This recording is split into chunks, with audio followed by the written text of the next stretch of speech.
দেখেন আল্লাহ কোরআনে কি বলেছেন, আলাম নাশরাহ লাকা সাদরাক ওয়া ওয়াদা'না আনকা বিজরাক আল্লাযী আনকাযা যাহরাক ওয়া রাফা'না লাকা যিকরাক আলাম নাশরাহ লাকা সাদরাক ওয়া ওয়াদা'না আনকা বিজরাক আল্লাযী আনকাযা যাহরাক ওয়া রাফা'না লাকা যিকরাক। আল্লাহ বলেন আমার হাবিব আপনার সম্মান বাংলাদেশের মানুষ বাড়ানো লাগবে না, আপনার শানের রিসালাত কুমিল্লার মানুষ বাড়ানো লাগবে না, বরিশালের মানুষ বাড়ানো লাগবে না, ঢাকার মানুষ বাড়ানো লাগবে না, চট্টগ্রামের মানুষ বাড়ানো লাগবে না, সিলেটের মানুষ বাড়ানো লাগবে না। ওয়া রাফা'না লাকা যিকরাক, হাবিব আপনার সম্মান সারা দুনিয়ার কেউ যদি মর্যাদা না বৃদ্ধি না করে, হাবিব আপনার সম্মান আমি আল্লাহ বুলন্দ করে দিয়েছি। কেমনে বুলন্দ করেছেন? হাদিসের এক প্রকারের নাম হলো হাদিসে কুদসি। হাদিসে কুদসিতে আল্লাহ রাব্বুল ইজ্জত ওয়াল জালাল বলেছেন, হাদিসে কুদসি বলা হয় কথা আল্লাহর এসেছে হাদিসে, এটাকে বলে হাদিসে কুদসি। ইযা যুকিরতু যুকিরতা মাই, যেখানে আল্লাহর তাওহীদ পাবেন সাথে আমার নবীর রিসালাত পাবেন। আপনি কালিমা তয়্যিবা লা ইলাহা ইল্লাল্লাহ আল্লাহর তাওহীদ সাথে আমার নবীর রিসালাত মুহাম্মাদুর রাসূলুল্লাহ, আপনি কালিমা শাহাদায় যান আশহাদু আল্লা ইলাহা ইল্লাল্লাহ ওয়াহদাহু লা শারীকা লা আল্লাহর তাওহীদ সাথে আমার নবীর রিসালাত ওয়া আশহাদু আন্না মুহাম্মাদান আবদুহু ওয়া রাসূলুহু, আপনি আযানে যাবেন আশহাদু আল্লা ইলাহা ইল্লাল্লাহ আল্লাহর তাওহীদ সাথে আমার নবীর রিসালাত আশহাদু আন্না মুহাম্মাদার রাসূলুল্লাহ, আপনি খবরে যাবেন মার রাব্বুক আল্লাহর প্রশ্ন আল্লাহর তাওহীদের প্রশ্ন সাথে আমার নবীকে পাবেন। ওমান হাযার রাজুলুল্লাযী বুইসা ফীকুম, রব্বকে আবার কসম করে বলি আপনি যখন হাসরের মাঠে যাবেন দুনিয়ার কোন নেতা আপনাকে স্মরণ রাখবে না, দুনিয়ার কোন পীর আপনাকে স্মরণ রাখবে না, দুনিয়ার কোন নেত্রী আপনাকে স্মরণ রাখবে না, আপনি হাসরের মাঠে যাবেন। আমার নবী বলেন আনা ফারাতুল লাকুম ইনদাল হাউযি ইয়াউমাল কিয়ামা, কিয়ামতের মাঠে হাউজে কাউসারে আমি আমার উম্মতের জন্য অপেক্ষা করতে থাকব।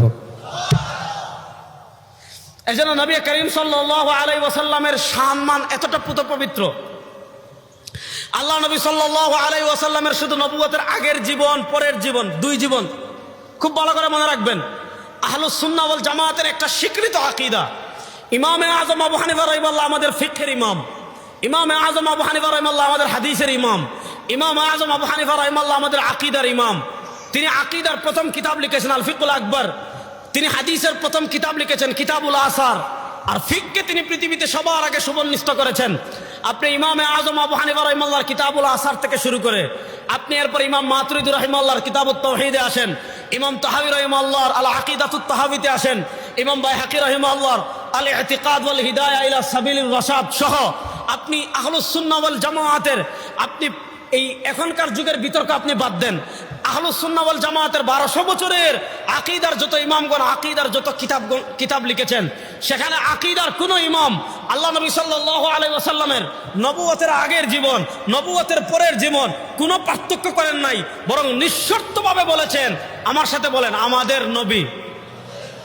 সবাই বলেন, আমার সবাই মুখ খুলে বলেন আমাদের নবী, সবাই হাত তুলে বলেন আমাদের নবী নিষ্পাপ, মুখ খুলে বলেন আমাদের নবী নিষ্পাপ নিষ্কলঙ্ক পুত পবিত্র। দেখেন আমাদের দেশে মাসুমের অনুবাদ করে শুধু নিষ্পাপ না, মাসুমের অনুবাদ হবে 5টা। বলেন নিষ্পাপ, বলে জুড়ে বলেন নিষ্কলঙ্ক পুত পবিত্র। আল্লাহ নবী সাল্লাল্লাহু আলাইহি ওয়াসাল্লামের কোনো ছোট গুনাহ নাই। বলেন আল্লাহ নবী সাল্লাল্লাহু আলাইহি ওয়াসাল্লামের কোনো ছোট গুনাহ বড় গুনাহ করার প্রশ্নই আসে, জুড়ে বলেন বড় গুনাহ করার প্রশ্নই আসে। মাসুমের অনুবাদ 5টা বললাম। বলেন নিষ্পাপ, এই যুবকরা জুড়ে বলেন নিষ্পাপ নিষ্কলঙ্ক পুত পবিত্র, তার কোনো ছোট গুনাহ বড় গুনাহ করার প্রশ্নই আসে। ওয়া রাফা'না লাকা যিকরাক, আমার নবীর সম্মান বুলন্দ করেছেন কে? জুড়ে বলেন আমার নবীর সম্মান বুলন্দ করেছেন কে? বলেন না আমার নবীর সম্মান বুলন্দ করেছেন কে?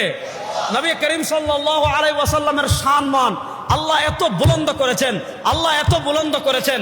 আপনি দেখেন পৃথিবীতে কত মহামানব অতিক্রান্ত হয়েছেন, পৃথিবীতে কত মহামানব অতিক্রান্ত হয়েছেন, অথচ সরওয়ার দু আলম সাল্লাল্লাহু আলাইহি ওয়াসাল্লাম দুনিয়া থেকে বিদায় নিয়েছেন 11 হিজরিতে, আর আপনি 1447 হিজরির রবিউল সানি মাসে আজকে আপনি বাগমারা কলেজ মাঠে বসে আছেন।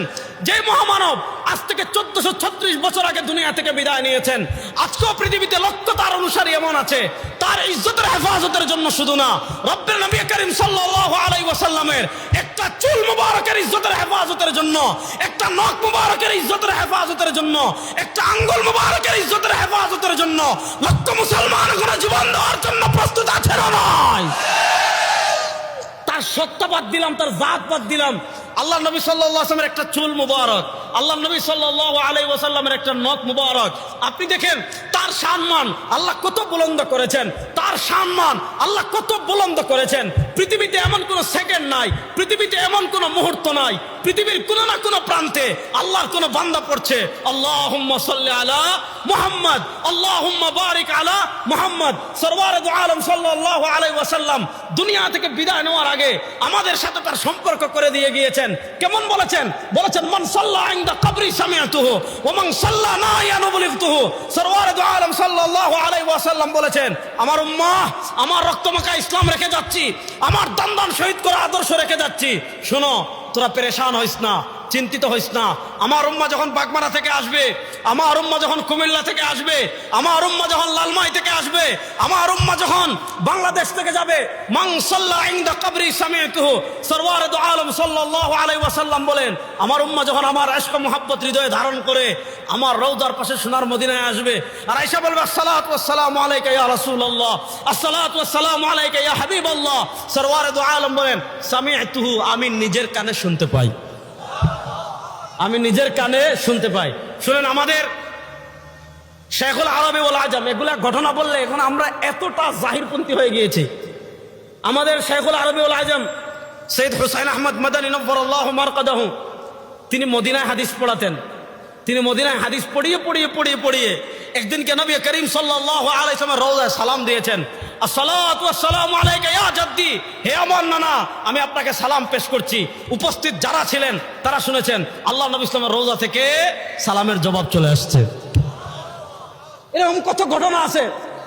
আপনারা জানেন, যখন হাররার ঘটনা হয়, যখন ইয়াজিদ বাহিনী মদিনা অবরোধ করে, হযরত সাঈদ ইবনুল মুসাইয়্যিবের ঘটনা কত কিতাবে আসছে। যখন হাররার ঘটনা ঘটে, মদিনা অবরোধ, মদিনা আযান হয় না, হযরত সাঈদ ইবনুল মুসাইয়্যিব বলেন, আমি তখন রাসূল করিম সাল্লাল্লাহু আলাইহি ওয়াসাল্লামের রওজার পাশ দিয়ে যাচ্ছিলাম, আমি শুনতে পাই আল্লাহ নবী সাল্লাল্লাহু আলাইহি ওয়াসাল্লামের রওজা মুবারক থেকে আযানের ধ্বনি আসে। এখন প্রশ্ন হলো, আপনি যখন আল্লাহ নবী সাল্লাল্লাহু আলাইহি ওয়াসাল্লামের রওজা মুবারকের পাশে দাঁড়িয়ে বলবেন আসসালাতু ওয়াসসালামু আলাইকা ইয়া রাসূলুল্লাহ, আজকে এই উম্মাহ কোথায় গিয়েছে? যখন মদিনায় যায়, আল্লাহ নবী বলেন আসসালাতু ওয়াসসালামু আলাইকা ইয়া রাসূলুল্লাহ। যখনই আপনি রাসূলের রওজার পাশে দাঁড়িয়ে সালাম দিবেন, আল্লাহ নবী নিজের কানে আপনার সালাম শুনতে পান। আর এই উম্মাহ আজকে কোথায় গিয়েছে? রোজার পাশে দাঁড়িয়ে গিয়ে সেলফি মারে, পুলিশ ধরতে চায়। আপনি কখন আইছেন? চুপচাপ এসে বসে রয়েছেন দেখি। আচ্ছা, বুঝেন না কথা? রোজার পাশে গিয়ে কি করে? সেলফি মারে, সেলফি তুলে। আরে বেটা, এখানে কেউ সালাম দিবে, আল্লাহ নবী ইসলাম নিজের কানে শুনতে চাচ্ছেন, আপনি এখানে সালাম দিবেন, হৃদয়ের ইশক ভালোবাসা সব মিশিয়ে আপনি সালাম দিবেন, আসসালাতু ওয়াসসালামু আলাইকা ইয়া রাসূলুল্লাহ।